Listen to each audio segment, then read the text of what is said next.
YouTube, what's going on, man? It's your boy Orphan Prince here, and today, y'all already know what I'm going to say, man. We got another banger for y'all. I know a lot of people have actually been waiting on this video, and I have been procrastinating on making it. I'm about to get on my grind. I appreciate y'all for all the support, bro. This video here, bro, you might want to sit back and relax. Thank you again for all the support. If you do enjoy the video, make sure you like, comment, and subscribe. I'll see y'all in the next one. 81-point game. Ladies and gentlemen, you have witnessed the second greatest scoring performance in NBA history. Kobe Bryant is one of the greatest players to ever step foot in the NBA. His scoring prowess and Mamba mentality is something that players have been trying to recreate ever since the first time they seen him lace him up. So I went on 2K and attempted to do just that. Now I'm not gonna lie, this 99 mid-range shooting guard might be my favorite build to go out into the random rec. It can do everything from finishing at the rim and cashing threes with ease to pulling some crazy ass dribbles out the back pocket. I'm telling y'all, this build is a certified walking bucket. I'm averaging over 28 points per game, and in true Kobe fashion, only 1.7 assists in over 400 games of the random rec. I'm gonna break down exactly how I built the build, the decisions that I made, my sigs, my jump shot, and all of that right now. Let's get into it. First up, I want to start with post control. So many people undervalue the potential plays and tricks that can be pulled off from the post control maneuver. From using it to body up your opponents to get into an ill fadeaway or spin off them to finish at the rim, I'm telling y'all, the post control is so undervalued. I put it on 84 so I could get up to post fade phenom on Hall of Fame, and use my +1 on tier 2s to get it to legend, which allows me to fade all up and down the court any which way I see fit. Now obviously we cap break our 94 midi to 99, but I am going to talk more about it at the end of the build. And putting your mid-range and post control this high, your close shot is bound to go up to at least an 85, which should help you finish around the rim super consistently, and the 75 driving layup is 100% enough to get the job done.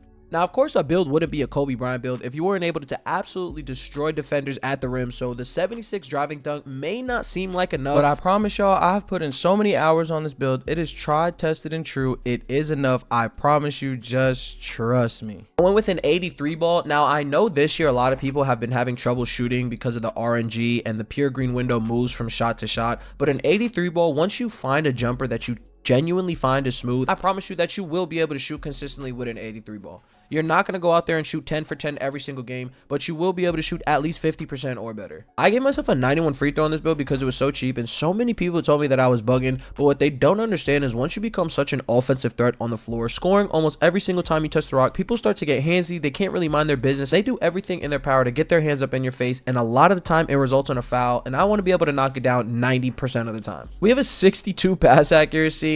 Like I said, Kobe-esque. I don't really pass on this build. Obviously, when I see wide open passes to my teammates, I do give up the rock. I'm not trying to be selfish, but I have spent so much on offense on this build, and I had to save some for defense, and pass accuracy is just so expensive this year. So I do have a 62 pass accuracy. It has bronze dimer, which is enough to give my teammates a little boost when I pass it to them, but other than that, I'm going to get my bucket almost every single time. Now, I did go with an 86 ball handle so I could get silver ankle assassin, as well as a whole bunch of other silver dribbling badges, and gold strong handle definitely is enough to get me to the rim. When paired with the speed with ball with an 87, this isn't supposed to be a dribble god build. It's supposed to be efficient as possible, and gold lightning launch gives you just enough that you can get by your defenders and either finish at the rim or open up a bag of tricks and hit hop steps or fadeaways or whatever it may be. The 60 interior paired with the 56 block is enough to stop defenders either your size or smaller, but once defenders start to get bigger than you, it does become a little bit difficult to finish, so I wouldn't advise trying to become an absolute paint controller with this build, but you can be a formidable perimeter defender with 81 perimeter and a 79 steal. This is enough to get you steals that are coming right at you in the lane.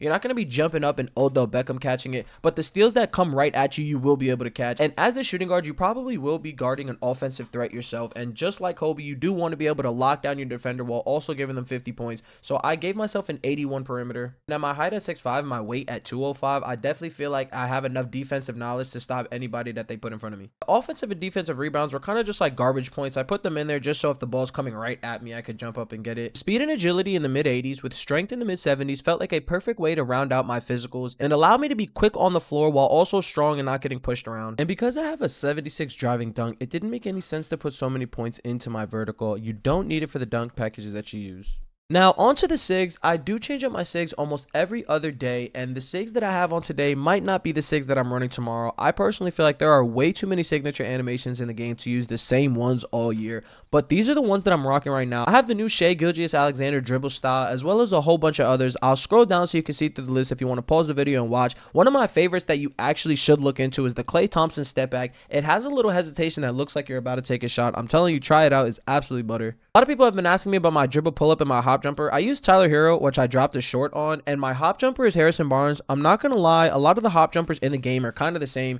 You should find one that you just like to look at aesthetically and then just learn the timing on it. Now, onto the jump shot. If you guys don't know, I always like to lab up my own jump shots when I get on a new build. I don't take any suggestions. I try to find aesthetically which jump shot I feel like will fit the playstyle that I'm trying to use on that build the most. And all my experiments in the lab brought me to the Ray Allen base with the Alex Burks upper 1 and the Carmelo Anthony upper 2. These are the blendings. I feel like this jump shot has such a consistent and obvious visual cue when you're shooting. Try it out. If you like it, let me know in the comments down below. If you don't, let me know what you use. I do want to take some suggestions on the bases to try, because I'm going to start making a whole bunch of different builds, and I'm definitely going to need big man suggestions. Now, I said we were going to talk about the 99 mid-range, and I wanted it to have its own section because this is the absolute bread and butter of this build. When I tell you, y'all can pull almost any jump shot that you can absolutely imagine. This build can shoot faders, hop jumpers. My favorite is to pair my left stick dribbling with my hop jumpers and my dribble pull-up. I feel absolutely unguardable. Like I said at the beginning of the video, right now I'm averaging over 28 points on probably somewhere 50 to 60% shooting. I nicknamed the build Pull a P because I feel like I can pull the shot from anywhere on the floor. The ability to create shots off the dribble is 100% my favorite part, because a lot of people like to say that they're a dribble god, and a lot of people are efficient scorers, but I like my scoring to be pretty. I do like to use moves that you don't normally see. I like to let my animations play out, and ultimately the way that I play on the floor is actually accommodated very well by a high shooting stat, because I take smart shots, and when I am able to take the shots that I want to take, if I time it right, it's going to be green. Now, something else that I do want to talk about is heat check. Now, I know a lot of y'all are probably a little bit of ways away from heat check, but I'm telling you, once you do hit that veteran 1 status and unlock it, heat check takes this build from having an 83 ball to what feels like a 99 and an absolutely infinitely sized green window. I have made shots that are absolutely jaw-dropping, and I know I made my opponent throw his controller through the wall. Now, I've heard that heat check is not as good as it was in previous years, which absolutely blows my mind, because this year, once you hit 3 shots in a row and with your 99 mid-range, that feels like it's almost impossible to not do at least once in a game.